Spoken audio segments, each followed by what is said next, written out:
খলিফাতুল মুসলিমিন ওমর ফারুক রাদিয়াল্লাহু তাআলা আনহুর জামানা মিশরের গভর্নর ছিলেন আমর ইবনুল আস রাদিয়াল্লাহু তাআলা আনহু।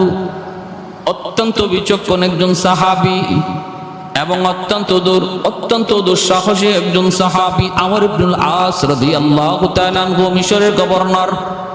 আর খলিফাতুল মুসলিমিন আমিরুল মুমিনিন হলেন হযরত ওমর ফারুক রাদিয়াল্লাহু তাআলা আনহু।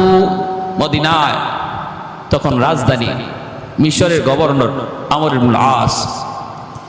মিশর কিছুদিন হলো মুসলমানের দখলে এসেছে।